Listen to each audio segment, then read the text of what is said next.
Hi, I'm Rachel Downs with Strategic Dog Sports. Welcome to Stimulus Control Games Lesson 6. In this part of the lesson, we're going to be looking at toy exercises. So like we have been, we're going to be looking at the tunnel, the wing, and a stationary position with a toy.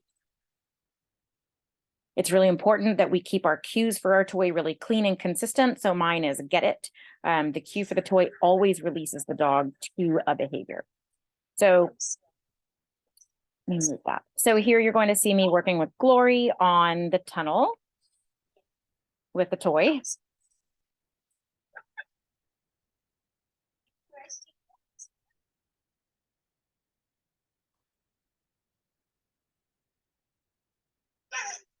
And so I am tossing the toy over there near the tunnel. She has to listen to which cue that I am giving her, with the verbal cue I'm giving her, whether that's get it or tunnel.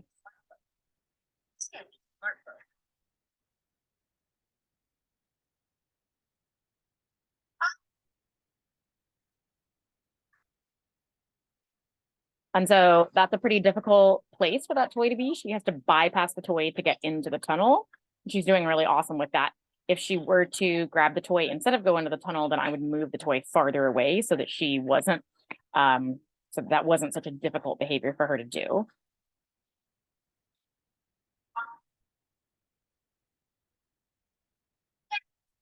And with the toy, I am releasing the dog to the toy when she shows me the stillness that I want out of her when she's next to me. So she understands that maintaining that stillness will get her released to the toy or released to the tunnel. But she has that standby behavior next to me.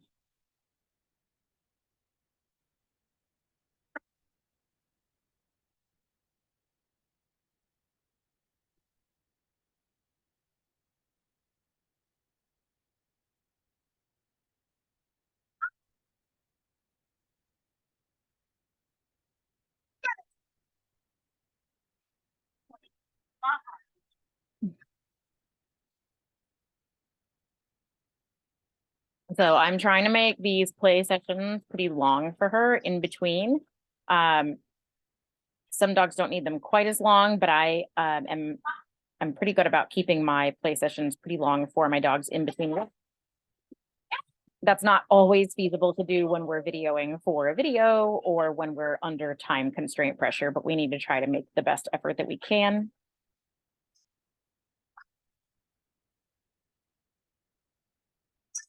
So there, I actually made that a lot easier for her to finish up the session. So she got to do an easy one rather than just be constantly adding in more pressure to the dog.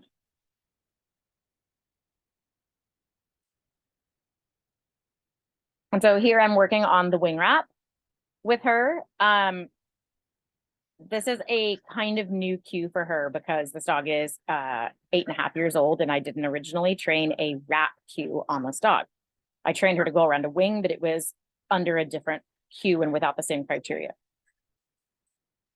So I sent her to the toy to reinforce her for staying next to me to start with. And then you're going to see a mistake because this is not a completely fluent cue for her.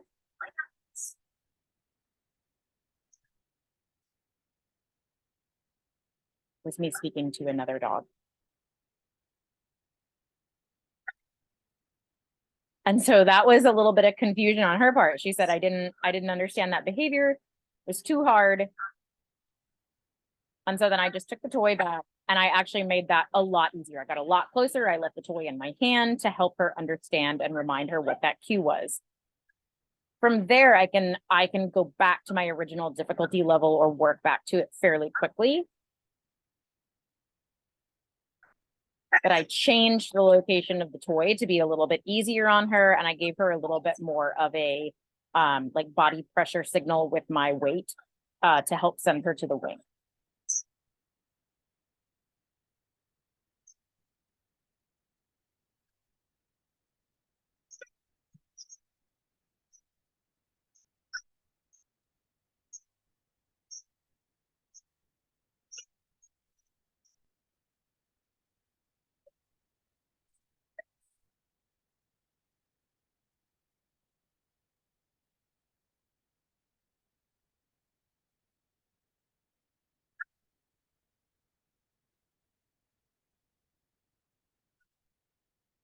And so that was hard for her because she was actually pointed a little bit too far in front of me. She had to lead change to get around the rack. So that was a really good one. She had to think hard and she had to work hard to do it.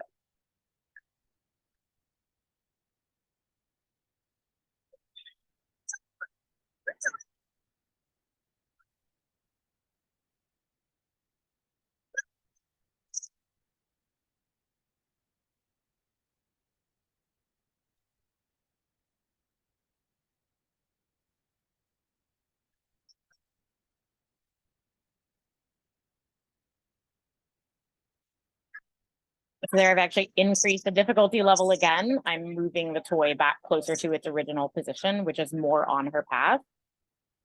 And now she's having a lot easier time with it. There's a little bit of frustration about giving up the toy, so I gave it right back to her.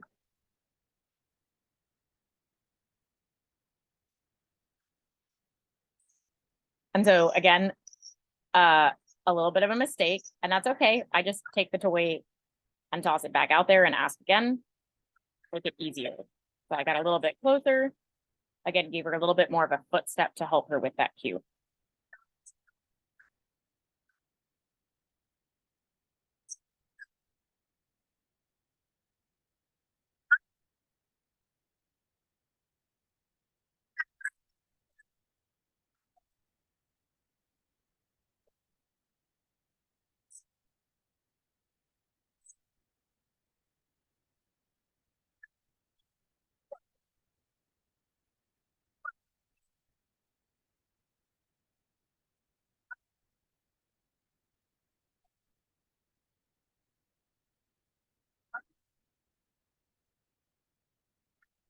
And so I gave her a really easy one where it was just in my hand. She didn't have to think so hard, and she gets to finish up the session with a nice, easy rep. So here you're going to see me working on a 2-on, 2-off, now on an actual contact. So I wanted for the end of the lesson with the start line stay and the contact for you guys to see how I'm applying this to actual obstacles.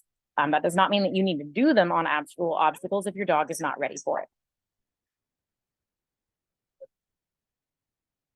And this dog has a stop dog walk. So she's working on her feet cue, which is a 2-on, 2-off on the bottom of the board.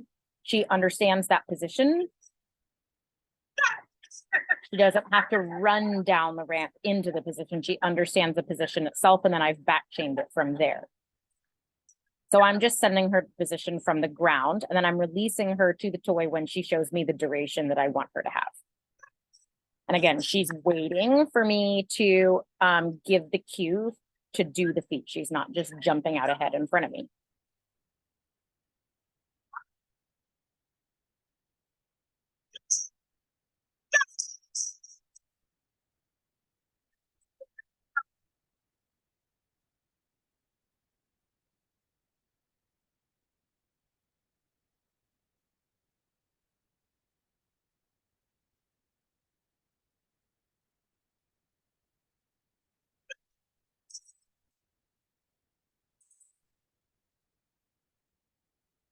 And again, she's listening for that cue discrimination. So she's listening for if I'm cueing feet or if I'm cueing get it to go to the toy.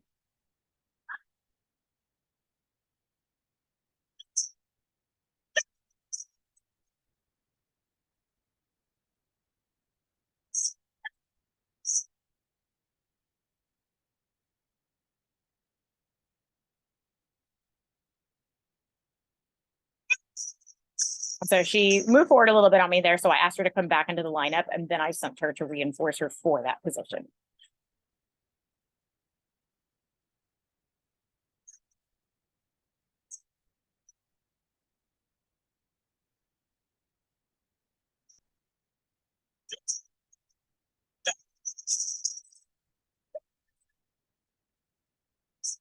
So that is looking at our stationary position with the toy. So the dog is always released forward to the toy. We don't reinforce with the toy in a position. So she gets to move forward from it. She knows that behavior, and she gets to, usually I train the behavior with food first and then apply the toy. So this was originally a behavior trained with food and then apply the toy to add a little bit of pressure to it. and maybe a little bit more enthusiasm for the behavior itself. So with the toy, we are now placing the toy on the ground, sending the dog to do an obstacle or a behavior, and then sending the dog to the toy. Our goal now is to be able to toss the toy at least a little ways. So I'd like to be able to toss the toy, 10, 15 feet or so that in preparation for the next class, we're able to put it where we want to put it.